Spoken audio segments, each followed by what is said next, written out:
Hey, what is up guys? Welcome back to the channel and welcome back to Gran Turismo 7. So I thought I'd do a bit of a short video kind of looking at the reason as to why there is so many glitch cars appearing in Gran Turismo 7 currently. Now we are due an update this week, so there is a possibility that we could get a massive shake-up in terms of the tuning system. However, I do kind of have my doubts about how they'll go about it.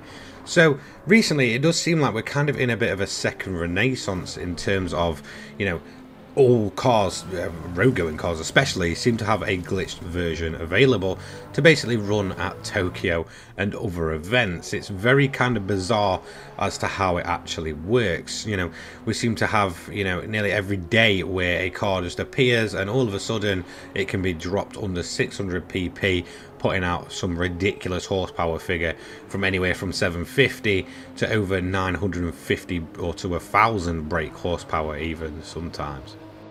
But it's nothing really new in terms of Gran Turismo 7. We've had glitch cars in the game as far back as probably March time. I think the first time I ever saw a major glitched vehicle was actually a Chaparral 2J, all the way back when we had the first 1 hour races put in terms of the mission challenges.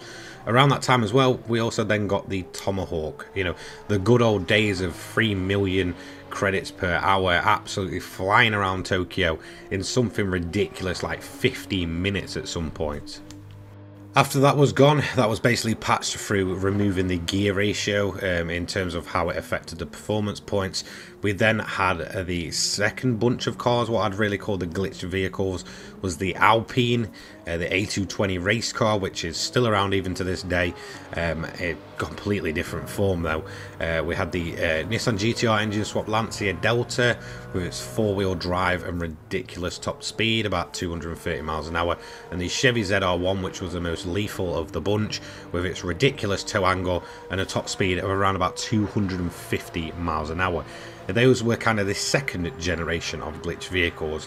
Then it kind of calmed down for a bit, and all of a sudden the Tomahawk came back. That was very quickly patched out again, which is a massive shame because it was a really kind of thriving time for the GT community. Everybody was just getting the cars they wanted and enjoying them in any way they wanted to, and it was really nice to see.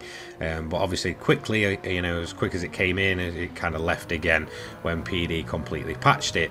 Then it all kind of went quiet, and I think this was mainly down to a couple of reasons. People were just on a downer after that Tomahawk left. People were just realizing we're having to run the same events again and then go out of way to find yet more glitched and broken tunes to get that time down as much as possible, to get as much money as we can. So even myself, I kind of just turned away from building cars at that point. But then all of a sudden, the aero cars come along. And if you don't know what I'm talking about, these new glitch vehicles are very much kind of, you know, edited and dropped by kind of dropping the aero and the ballast to some ridiculously random number. So as you can see, I'm going through my Toyota Supra here, and as soon as we get a little bit away from that 252 at the rear, you'll see it just shoots itself up into the 700 range before dropping itself back down again when you kind of match it up. The fact that we're reducing power but we are still getting a high performance points is just ridiculous. Now it does seem to be mainly around the aero, so if we go ahead and have a look at the Mercedes, we'll play around with its ballast as well, because that is another thing that kind of changes up these tunes. So if we have a look at the ballast, you move it slightly and all of a sudden it's going to shoot itself up by nearly 100 to 150 to 200 pp. It's just really bizarre how this works. Again, if we go to the aero, straight away one little margin off and it's going to shoot itself back up. So it does seem like we're kind of in the generation of glitch vehicles that I like to call the aero ballast cars.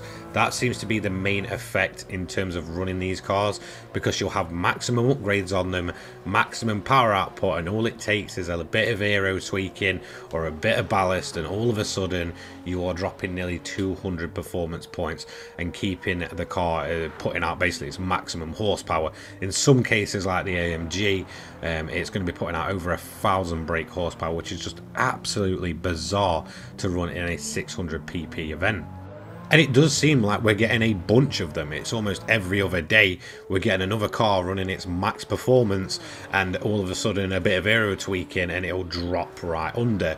You know, we've seen things such as the M2, Supras, you know, even the older generation of Supras all getting in on these glitch builds, and it's absolutely ridiculous at this point. They are littering Gran Turismo beyond belief, and that's not necessarily a bad thing. You know, if people are making money quick and people are enjoying them and it's bringing people back to the game, then Polyphony should really kind of just run with it. However, with an update coming, I honestly think they may go ahead and just completely try and patch them, but they're in a bit of a situation. They've already removed the fact that the suspension does not affect PP. Ballast is one of the only things that is left affecting the PP, as well as the aero. You know, anything else in terms of your LSD, your gear ratios and such, don't touch it. If they remove the ballast and the aero, then all they're left with is just the performance parts really kind of affecting, you know, your performance. So it's going to be a bit of a difficult situation and a difficult way for them to patch it. I don't really know how they're going to go about it, and if they did, in all honesty, it's just going to cause more problems than it's worth, because honestly it just seems like no matter how many times they completely change this tuning system they've kind of ran with since day one, we'll always find a way around it. And I honestly think they should just realise, or at least for the longest time it felt like they were realising, that they are fighting a losing battle. You know, this game, especially when it released, was very heavily catered towards the microtransactions. It's not as bad these days, but you know, it is still very kind of grindy, and people want to do it as quick as possible. So the last thing you want to do is turn those players away from actually sticking around and getting those 20 million plus cars. So I think it's going to be a very sticky situation for PD. I think on one hand they're going to kind of want to fix the tuning system, on the other hand they're going to think, okay, we've got to think about play bases. There is a lot of people that play this game and will only grind money. Myself, I'm not one of those. I absolutely love the game no matter what, but at the same time, you know, there is a lot of people that will just purely grind cash and want to just collect all the cars, and they will do it in the fastest way possible. So what do Polyphony do then?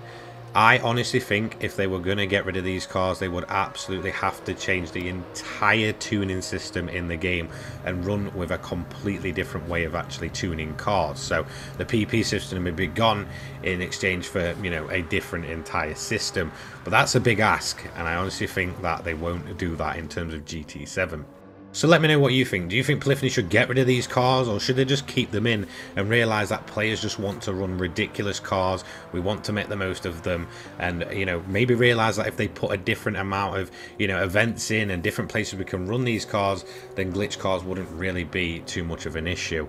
Let me know what you think down below. I will see you all later on, guys. Have a fantastic day. As always, don't forget to like, comment, subscribe, turn your notifications on so you don't miss an upload from me. I upload GT7 and motorsport content each and every day for your viewing pleasure. Also, a big thank you to my channel sponsors, the Controller People and Poggers. Their support's been absolutely incredible recently, and it's really kind of just, you know, sort of motivated me to keep going, as well as you guys. You guys have been absolutely fantastic. I wanted to do more of a laid-back kind of chat about these cars. I've done a week of covering them, and it kind of just gave me a thought of, you know, what do you guys really think PD should do? Should they keep them? Should they get rid of them? And really discuss what's actually causing these massive aero messes in terms of the performance system. I'll see you all later on, guys. Peace.